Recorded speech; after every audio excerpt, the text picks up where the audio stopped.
Are you bored living a mediocre life? We were too, and we know how to change that. Each week, we'll leave our comfort zones to explore a new topic, then step onto our soapboxes, a safe space to sound off on our latest adventure. Come explore with us. All opinions are welcome. This is a mindset. This is a lifestyle.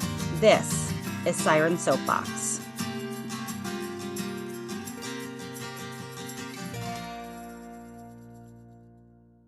Hello and welcome, fellow explorers. Thank you for diving in. Our mission is to get you and ourselves out of our comfort zone to explore. Join us on our next adventure. Check out sirensoapbox.com and click Dive In and Explore. Guaranteed to get you out of the mundane. Ever notice those little square images with digital patterns on them? They're called quick response codes, or more commonly, QR codes. They were invented in 1994 to help track vehicles during manufacturing, according to Wikipedia. The pandemic has caused companies to come up with some ingenious hand-free ways to use QR codes, keeping the spread of germs off of their stuff and keeping your hands on your phones.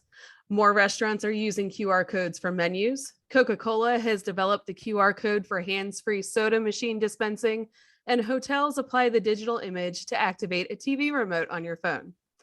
For a few years now, companies even use the pattern block to drive customers to their website.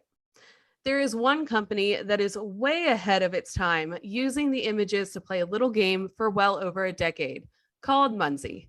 Munzee is a scavenger hunt where you look for QR codes and capture them using your phone's camera. According to Munzee.com, Munzee was officially founded in July 2011. The name Munzee was derived from the German word for coin. In its first few months, most players and deployments were in Germany and the United States. The site also boasts that at least one physical Munzee is deployed on every continent in the world, including Antarctica, and there are over 1 million hidden Munzees. This was a challenge turned into us by longtime listener, first-time poster Bill Cole, who was our challenger for the motorcycle episode 2. In this challenge, he asked us if we've heard of geocaching. We have. Check out episode 30 for more on geocaching. He tells us that Munzee is very similar and we should check it out. So we did. To add even more of a challenge, the Sirens each picked a town that they would go and explore that was new to them. Let's find out where they went. If at any time the conversation gets too intense, the safe word is Mango. Mango. First up on her soapbox is Mur. I started my Munzee journey in my hometown of Cincinnati, Ohio, so that I would know what I was doing when I got to a strange town, because I think that was our actual challenge. And I noticed that most of the Munzees I was finding were virtual. There weren't very many stickers or QR codes the couple of times I went out looking for them. I did find that it was pretty easy to grab virtual Munzees though, and that was kind of fun. So I grabbed some Munzees from different hotel rooms in downtown Cincinnati while I was sitting at my work. So that was kind of fun. Mark and I spent a week in Wisconsin back in September. We went to see the Ryder Cup, and we spent one of those afternoons in Wisconsin walking around Milwaukee, just kind of taking in the city. And that's where we did some Munzeeing. We actually also did some geocaching near the Milwaukee Art Museum, which, by the way, that building itself is a work of art. It's pretty cool.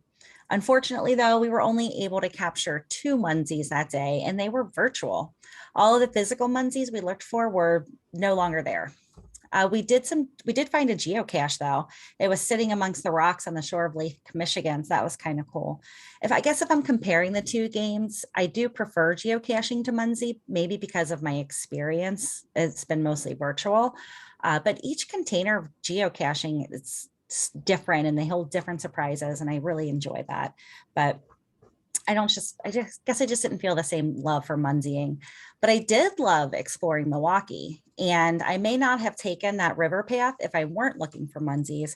So I do like that it can be used as a tool for exploration, and it's another thing to get me moving and looking at my surroundings in a different way.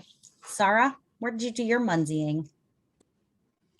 Well, Bill and I had quite a lot of fun reacquainting ourselves with Munzeeing. We actually started in Key West back in 2016.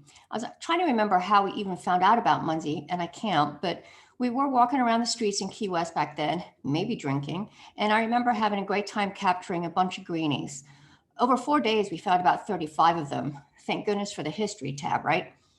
When we got home, we did keep it up for a little bit, randomly finding one or two every few weeks or so, but nothing much stands out about those times. But I do remember a trip to South Carolina, and I did look back and see that I found a few there. But that was the summer of 2017. And that was also the last time that I captured a Munzee until just a few days ago. So what I noticed pretty quickly about the Munzee app, once I remembered my login information, of course, was that it seemed a lot more sophisticated than I had remembered.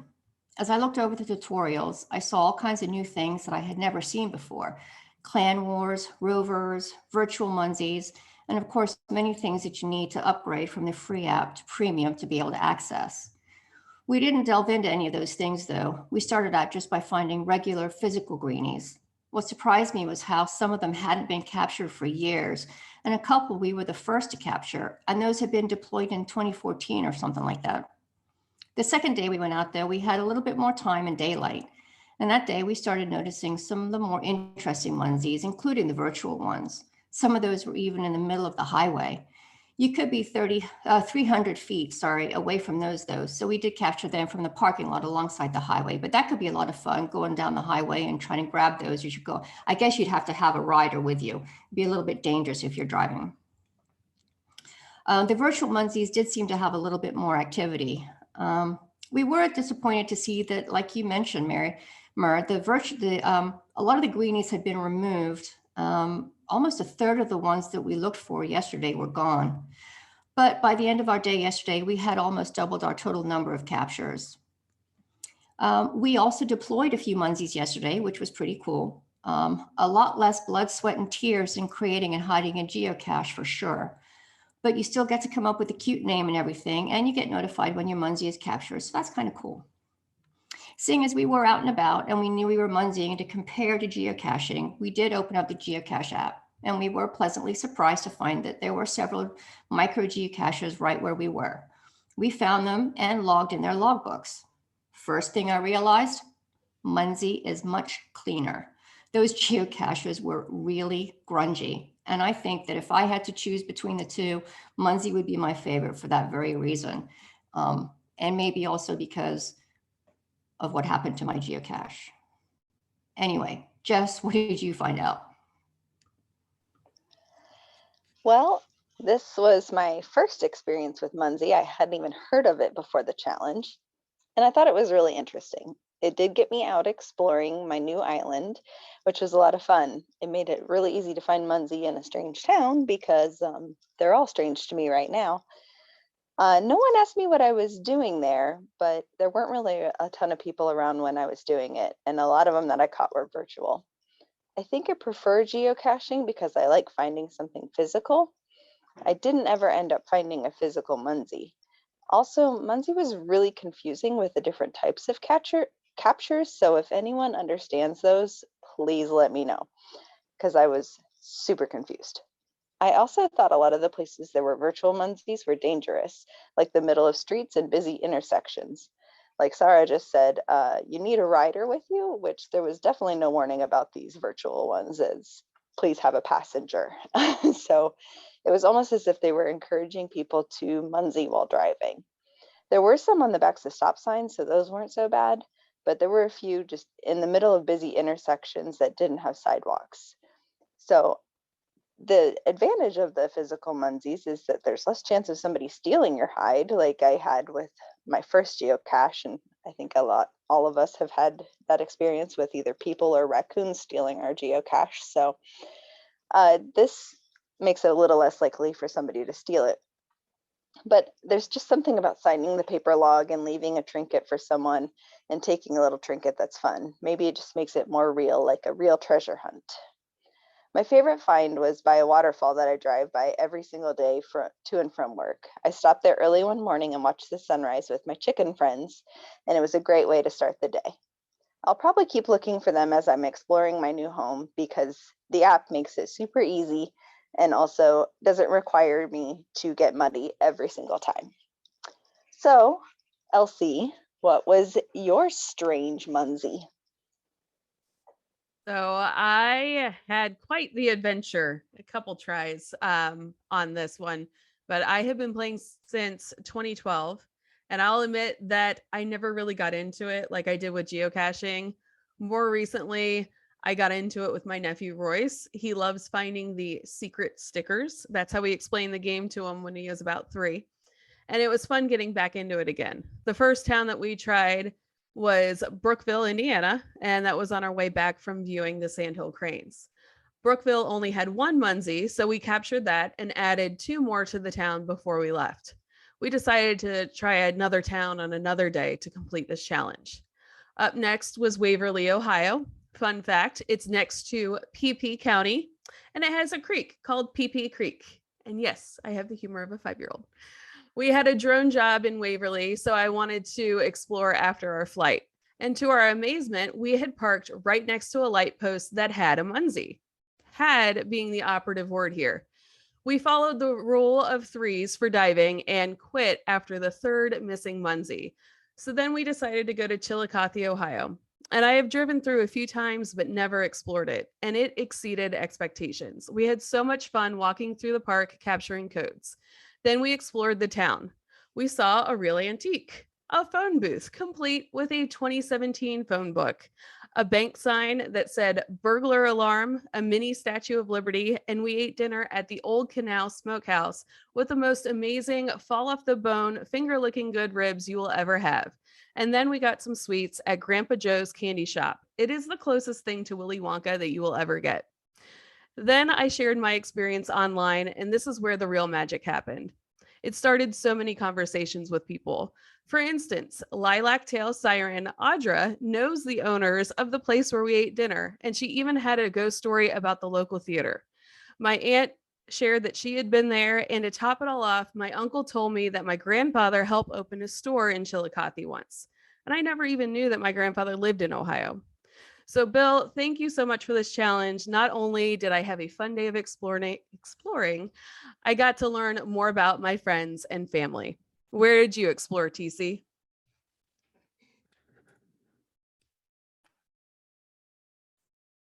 I explored on an island, but not my own. I feel like I've just scratched the surface with Munzee. What I love about Munzee, this is a game that can be done with 0 prep work. Once you have the app, just open it up and look for stickers wherever you are. Unlike geocaching, no need to carry supplies, and the Munzees I have found have been hidden pretty much in plain sight. No hiking necessary, although you can hike to get some of them, and you can also find geocaches without having to hike. I really do enjoy both games, but I enjoy the simplicity of Munzee. However, there is so much more to Munzees than I realized. There are physical Munzees and virtual Munzees. It seems like everything has a virtual option these days. There are mermaid Munzees and a siren Munzee. I don't know if you all knew that one. There aren't very many Munzees on St. Croix, just 2 of them, and they are both virtual. Maybe I need to get some Munzee stickers. Every time we travel, I look forward to looking for Munzees. Then I forget, and I never look for them. I need to figure out some kind of Munzee reminder. It's not part of the app. For this challenge, I did my Munzee search on the island of Joost Van Dyke in the British Virgin Islands. I was very excited to discover that there was an actual physical Munzee on a post at Foxy's.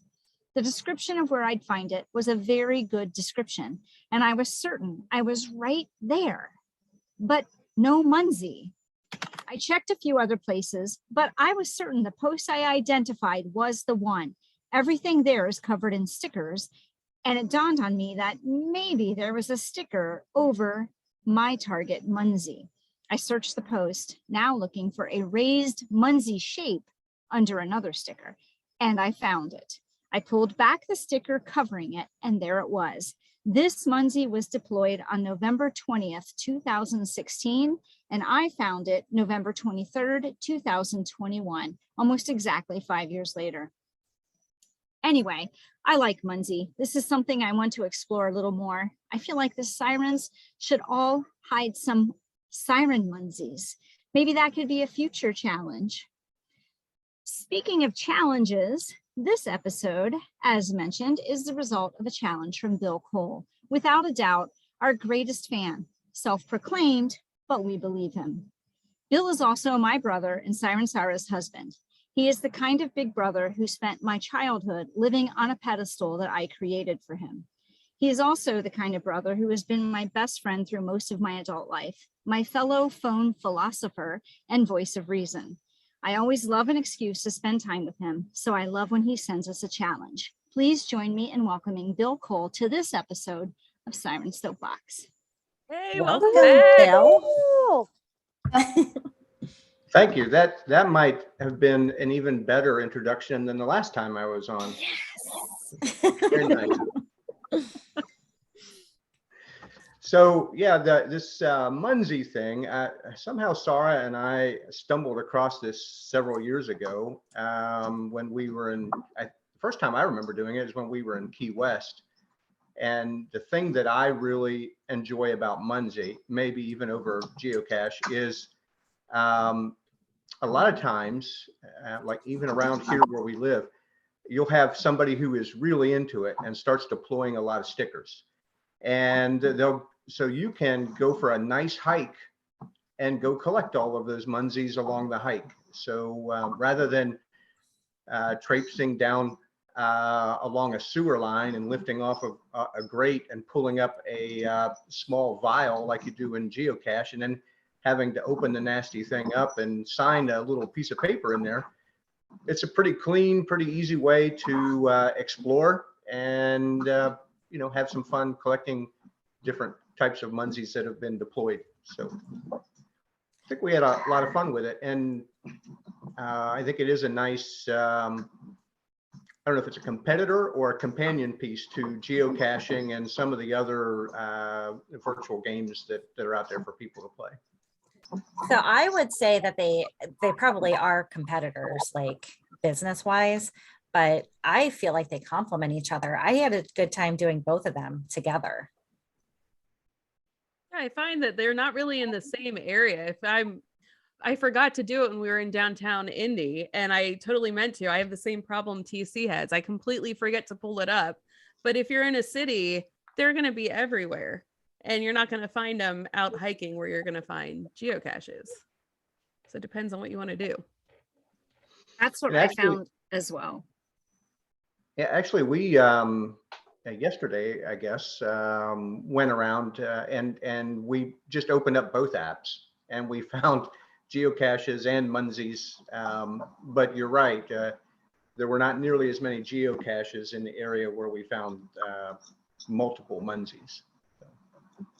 It could be fun if you're out with a partner, just one of you have the Munzee app and one of you have the geocache, and just see which one you find more of.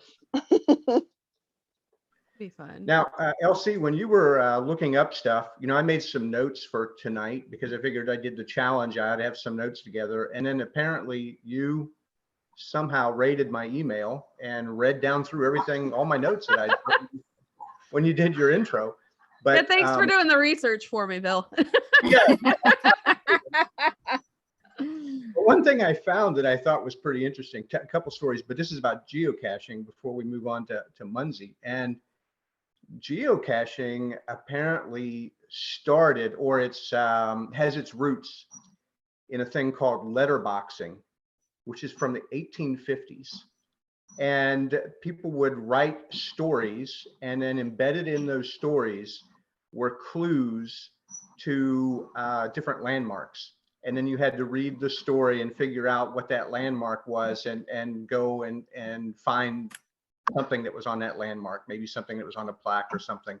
And I guess that was something that was pretty widespread in 1850s, 1860s, I guess, probably up to the Civil War time frame. I thought that was pretty interesting. That sounds fun. So there are geocache types that are letterboxes. So Oh, really? I haven't found one, but there's a series of them up in a park near me, and Emshoff Park in Delhi. And I haven't found them yet. They're pretty far off the trail. And the chick who hid them, the witch, is like known for hiding them so well you can't find them. So I just haven't done it yet. But that's interesting. Now I can't wait to see them because I think it's that reminds me of like sort of the description of those types of geocaches. There's one in Hyde Park in Cincinnati like that. They're like, you have to go to 5 different places and you find the first place and it's a clue to the second place. And you go there and you get a clue to the third place. And it takes you to like 5 different locations before you get to the geocache. I will say that's one of, well, go ahead. I was going to say, I thought letterboxing had a stamp involved too, but I can't remember if it's that or something else where you collect different stamps from different letterboxes.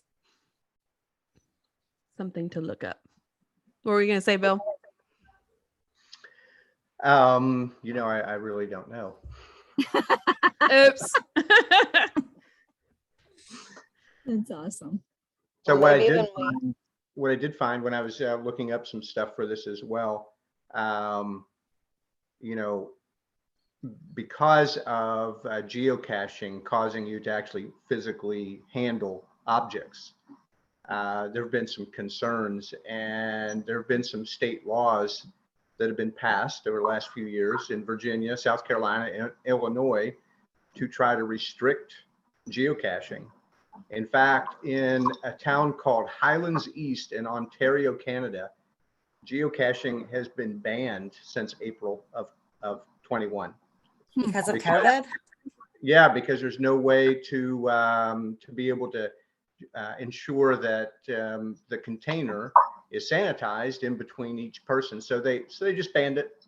They said, okay, you can't geocache anymore, which I find to be a pretty sad commentary on things, So that's the other nice thing about Munzee is you're not handling stuff if you're concerned about that kind of stuff. I wasn't thinking that we needed to ban it or anything, but it's some of those micro geocaches that we found. I mean, they were pretty nasty.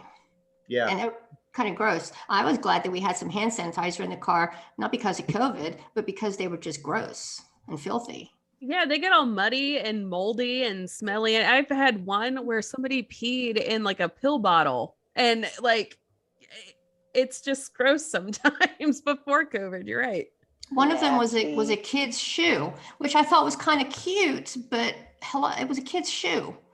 Ew. With stuff in it. And I'm thinking, okay, well, that's cute and all, but I let Bill touch that one. I was like, oh yeah, I see that one. Cool. Actually, we did get to that point where with some of the geocaches, on the app, we would just mark that we found it, and we wouldn't bother trying to open it and pull the paper out and signing it. We're able to mark it on the app. So why do we have to fill out the log? And so we would just find it and then put it back. Because that's the point. I went on this treasure hunt and I found this great big huge wooden chest, and I was like, yep, I found it, and I walked away. No, the wooden chests, we collected all of those. Okay, good. If there may have been treasure inside, we took a risk on those. Yeah. We did one of the little micro caches. There were 2 little trinkets in there, and we didn't do anything with them. But as we were putting them back in there, this was one of the cleaner ones. There was something on the ground. It was a little, it may have actually come from there and had fallen out before. It was a little gem thing, stone. We put that back in. So we added to a geocache. But then they got progressively dirtier and dirtier, and so we stopped. And then I drew the line at the shoe. I don't blame you. There are a bunch of games you can play, like competitive games for points and all that kind of stuff. And I was very relieved that Bill hadn't challenged us to a game against each other for points, because in all the areas, in the islands, there are 2 on St. Croix. There was 1 in Yost, but there aren't that many geocaches here. So I don't think you can re-find them over and over, like every day, go back to the same 2. No, you can't. I tried to go back to the same one more than once, because with those Munzees, some of them, there's all different kinds of Munzees, and typically you get 20 points if you find a Munzee. But some of them you get even more points. So there was a special one that, and when I captured that special one, it was like 110 points. Sarah though got 200. So I went back. Nice. I went back. Yeah, she was killing it. I went back and tried it again, and it said, "Hey, man, you've already done this one." It not worded that, but yeah. So Says, hey, Belle, stop cheating. that's right. You- Exactly. You get points for deploying them too. So I guess I Right. could buy a bunch of, I could buy a bunch of stickers and sticker up the islands a little bit. Well, when you So guys here's- come to visit me, just spend some time in the airport, which the airport is tiny on this island. But there is a metric ton of Munzees in the airport, Wow. like an insane amount of Munzees in the airport. And I was like, I don't really want to go into the airport, but if you go in there, you can get a whole bunch. It would be fun to do though, if you went on a group trip with a bunch of people, to have like an ongoing Munzee competition to see who could get the most points on the group trip. That might be Yeah, fun. that would be fun.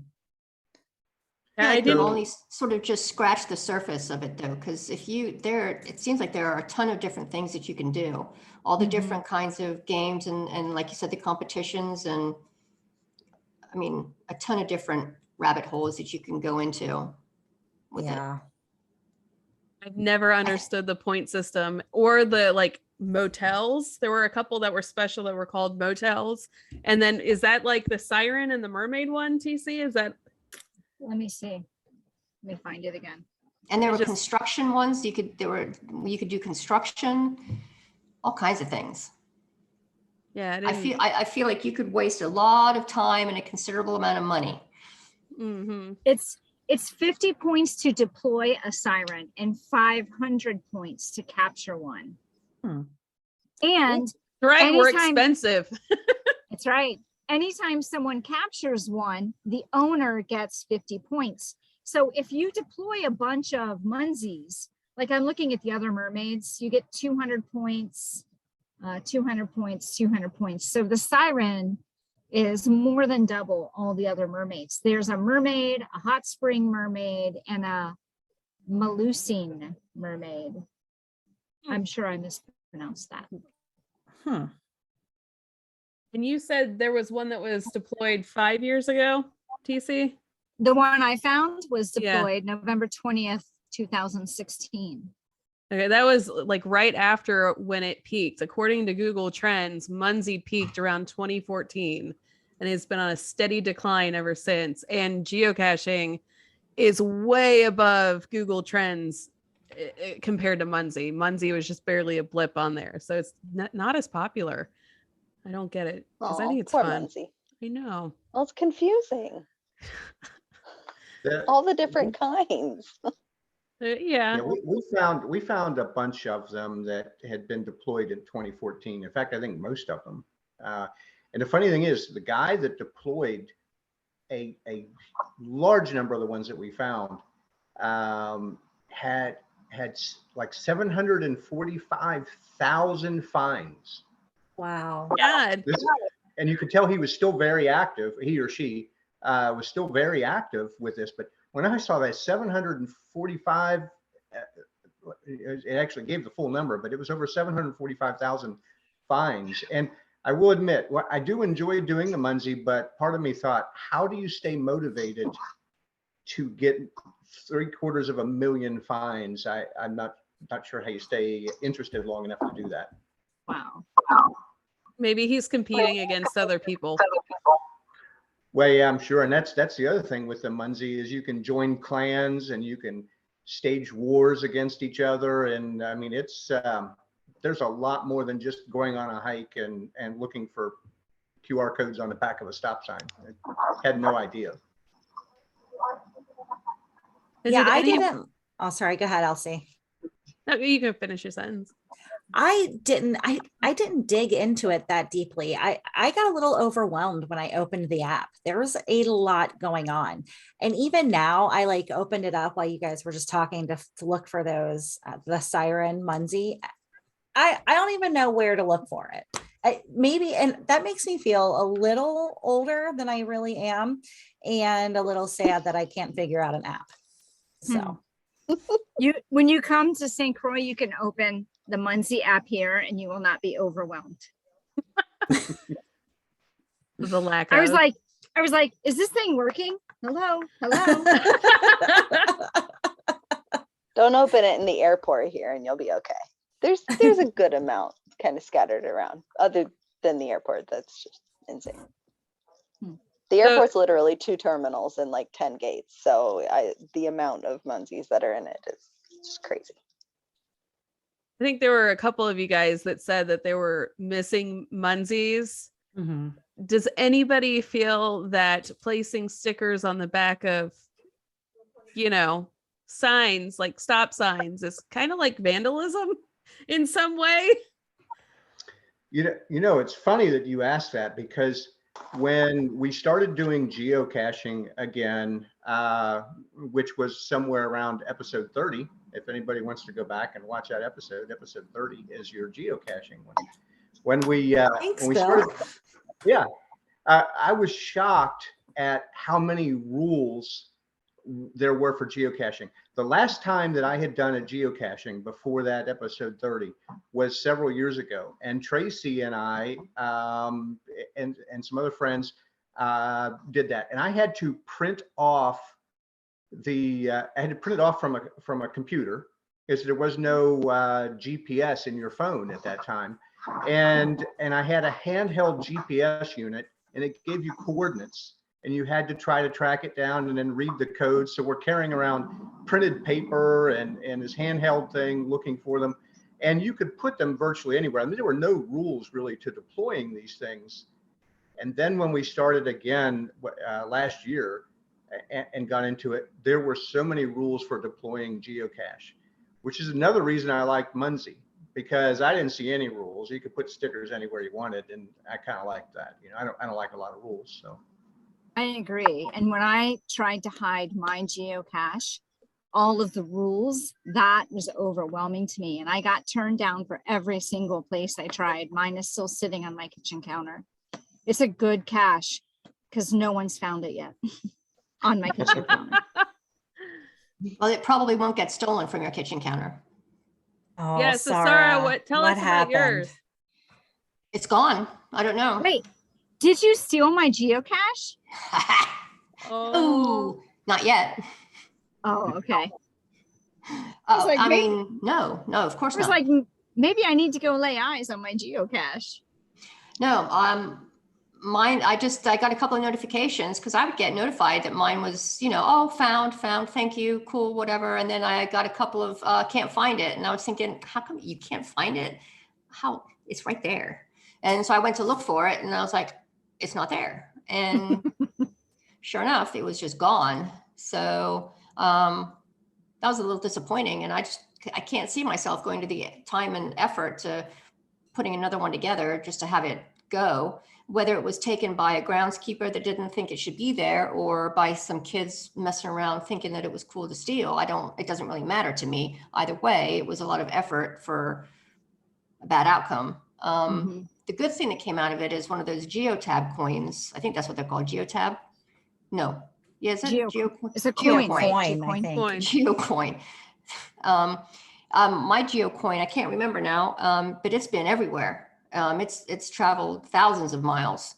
So that's really cool. And that's still in circulation because it got picked up from the very first time that my cache was found. So it is kind of cool. Yeah, it's cool to get notified about where it's been. Sidebar note for anyone who listens to our podcast through a podcast place, you really should go to YouTube and watch this video so that you can see Sarah's facial expressions when she talks. They're priceless. Yes, I definitely do not have an inside face. I have an outside face voice. Do you guys know the story of the very first geocache? No, I don't. So it was in May 3rd in the year 2000 in Beaver Creek, Oregon. And this guy, he got a fairly large container, and inside he put some type of a floppy drive with software a video, a book, some money, a slingshot, and a can of beans. I like to think they were Bush's baked beans personally, but it doesn't say, just a can of beans.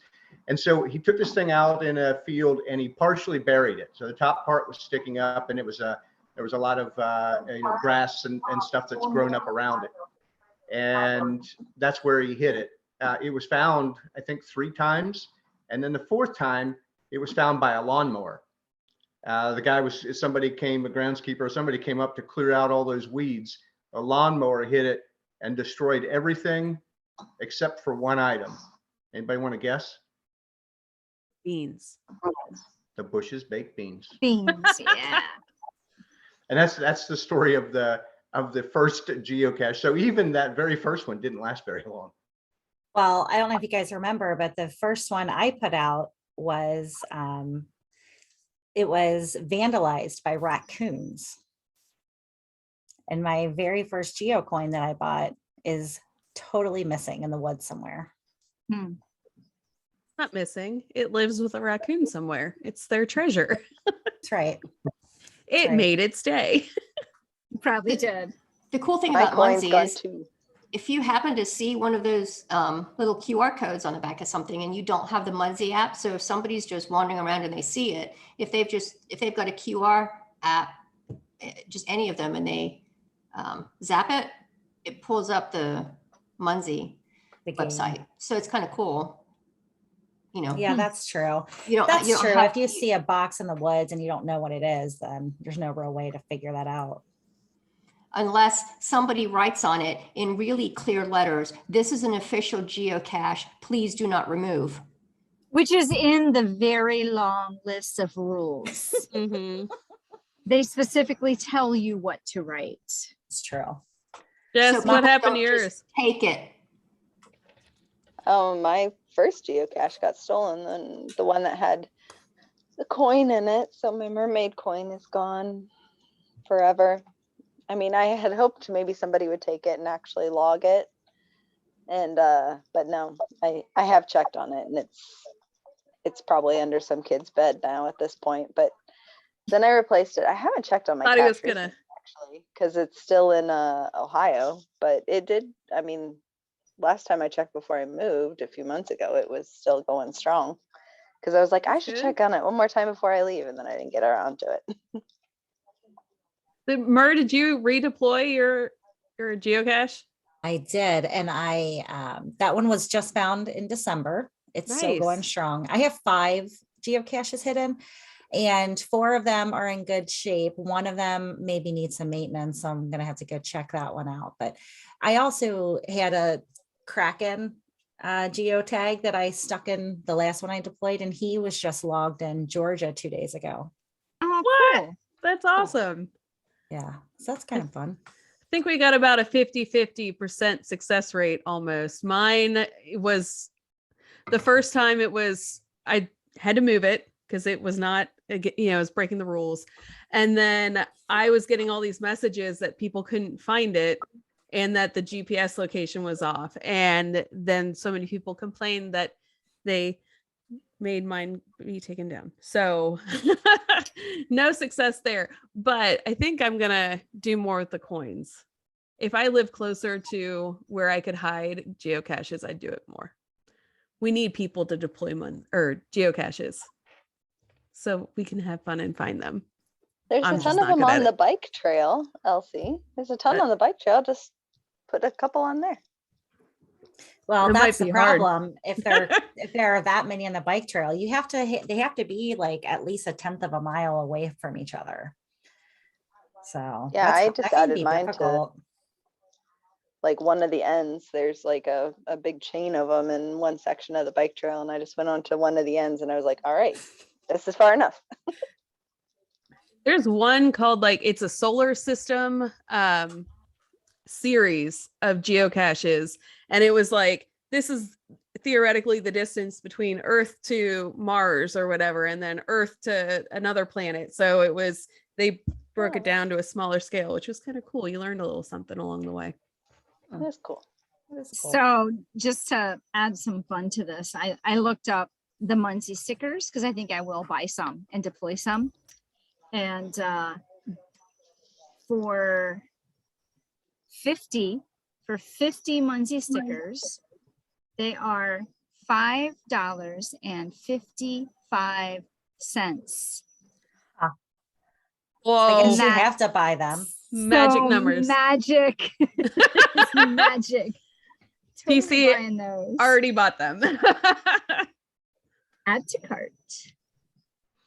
So one of the things that I really like with the geocache is when they give little hints, because the thing is hidden. So you can be in the general area, but sometimes they're camouflaged and they're under things, or whereas Munzees are just usually stuck on something right out in the open. And so you, with the geocache, you have to read through the hint maybe, or read through little clues that are in the description, or sometimes read posts by other people who have already found it that kind of give you hints and help you track this thing down. And that's enjoyable. So when we were deploying Munzees, I kind of did a crossover. So I hid a Munzee in a place where you might normally find a geocache, and then gave a hint in the description where we put the Munzee. So for those of you that have gone to shopping centers and so forth, that you've probably noticed that in the parking lots, the big street lamp that's in parking lots, on the concrete base, there's a little metal skirt that slides down that covers up the bolts that hold the pole in place. And most of those skirts just lift right straight up, and lots of people hide geocaches under there. Yeah. So we lifted up that skirt and we cleaned off the little base where the street light bolts down, and stuck a Munzee on there. And then I put in a clue that said, "Look under the skirt," or look under her skirt," or something like that, as a little clue to lift the skirt up and take a look, and that's where the Munzee would be. So That's a good that might be fun to do, is to hide something instead of putting them right out in plain sight. We kind of enjoyed doing that one. Nice.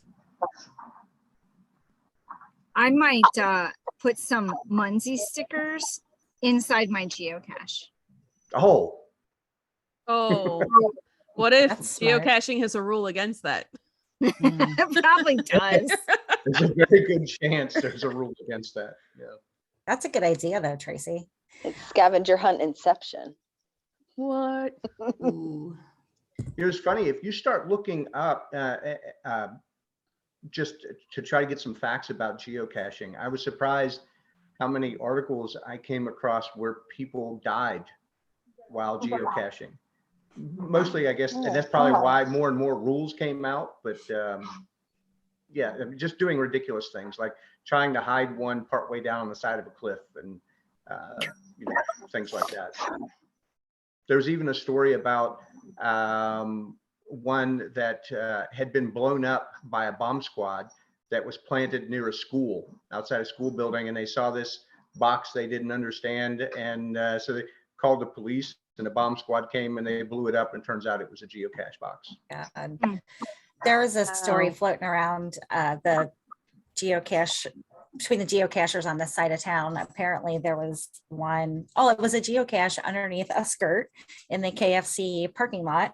And there were some comments about it, and kind of the same thing happened. They had some cops like staking it out because so many people were interested in what was going on under there. They thought that it was like a way for people to hand drugs off to each other or something, until somebody was finally like, it's a geocache. We were Munzeeing and looking for geocaches. We were at the Florence Freedom, and there were a ton of them, and we were just wandering around, walking from lamppost to lamppost and lifting up the skirts and screenshotting, chinka. And there was this cop in the parking lot the entire time that we're doing it. Not once did the cop do a damn thing. Just sitting there the whole time, probably snoozing. He was there when we pulled up. We walked all around the property. We walked up to the front gate to get a virtual Munzee around every lamp. We lifted up the skirts and pulled things out and put stuff back. This guy didn't come to speak to us at all. So we pulled out plastic bags, stuck plastic bags back in. Yeah. So either this guy geocaches or he just doesn't care. Oh, you're muted, Mer. I said one or the other. It really wasn't all that interesting. I was just waiting for him to roll up. Hey, what are you guys doing? I was ready. Nothing. Nothing. Does it say you're not allowed to be there? No. That would have been more fun. Yeah. That is the interesting thing about that ball field is it's fairly open. And that's why I guess there's so many Munzees and geocaches hidden there on that. It's a big piece of property, but there's quite a few. You know, I bet that security guard knows all about them. Mhm. He probably That was a placed them there. Oh, that cop. Well, they probably know about it too. I mean, if there are that many of them, I'm sure that there have been calls at some point throughout the ballpark's history, right? Don't you think? Maybe. Yeah, maybe. So. So the next challenge I write in is going to be for the Sirens to find the Munzees that are in Antarctica. So Damn it, Bill. bundle up, ladies. Bundle up. Hey, Sirens, mango. Yeah. Yeah, there we go. I'm not going to Antarctica either. Oh no, they got penguins down there, and penguins are cute. That's They also true. have penguins at the zoo. So They're penguins in but- Africa. We got to get outside our comfort zone. They're penguins in Africa. There are, and they're cute Ben too. and I watched a documentary once about a icebreaker cruise that goes to Antarctica in like, I mean, it's a big old like cargo ship that was turned into a cruise ship, and it's like 5-star chefs that are on there, and there's lots of wildlife. okay, so And maybe then we they, can do that. yeah, they of course also do like a polar bear plunge, which I'm gonna mango out of that, but I will do. I've done that. That's fun. I I'm would cold. do that. I would do that. Well, if we do that challenge, we're gonna have to watch Farce of the Penguins. R.I.P. to Bob Saget. Oh, That was a funny movie, though. you know, sidebar, Mark and I turned on a random episode of SVU, Law and Order SVU last night, and it was one where Bob Saget was a guest. What? I Crazy. think I've seen that one. Yeah, he Way turned to- out to be a murderer. Way to bring us down. Trying to celebrate this man's life by watching Dirty Penguins. Or we find out where he'll be buried and we put a Munzee on his headstone. Let's do that. Let's do The that. ghost of So- Bob Saget stalking us. How many of you have done the Pokemon Go thing? I did for a little while. A little bit. Did I've My done husband is obsessed. we So is haven't your done son. it. Yeah, we haven't done it, but our son and his girlfriend were into it pretty big at one point, and my daughter was into it, and it's kind of a similar thing. In fact, when I was looking up competing games like this, that was the first one that popped up. Kind of a similar So- thing, just based on geographic location. Yeah. So Merhaj and I used to play this game that was created by Google, Mhm. and it was called.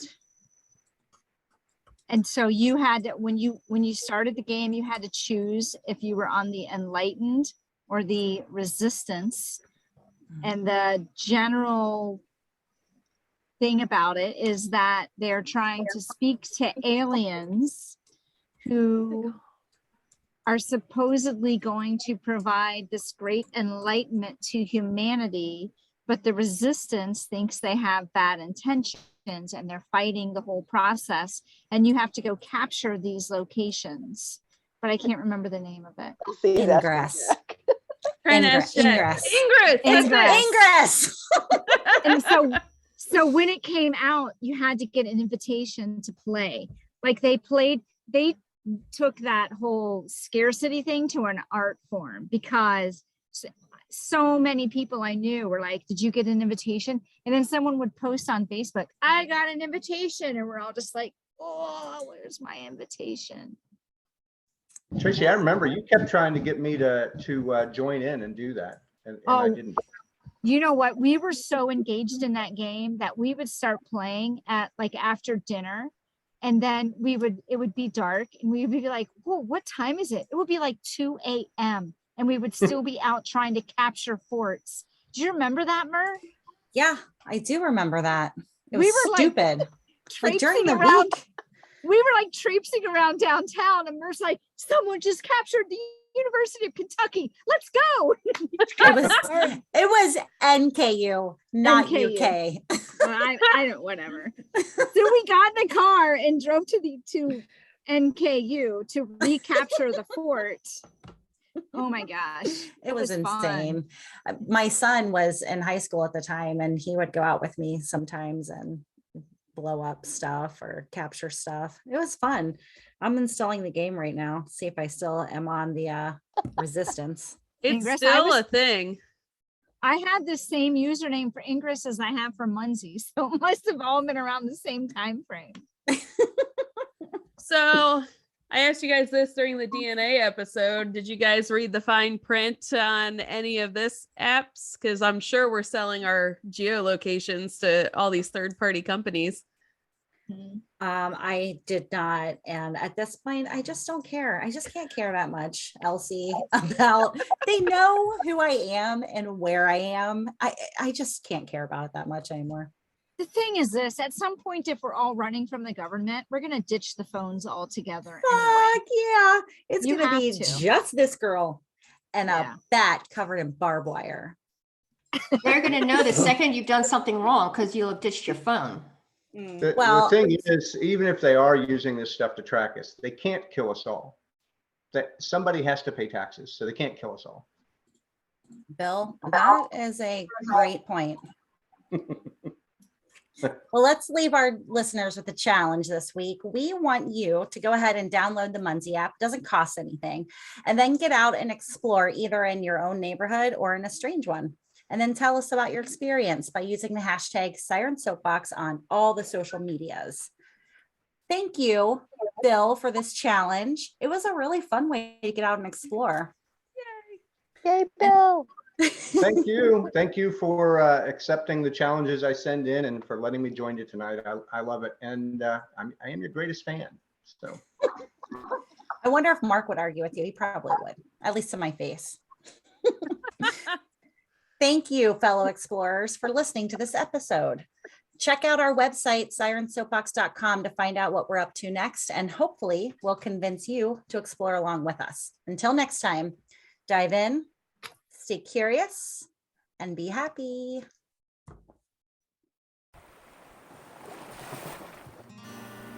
Thank you so much for listening to this episode of Siren Soapbox, and a special thank you to C Strings for providing our music. Snag their latest EP from iTunes today. Follow the Sirens on all the social medias, and don't forget to tell your friends about us. Like and subscribe wherever you listen to your podcasts. We'll catch you next time on another episode of Siren Soapbox.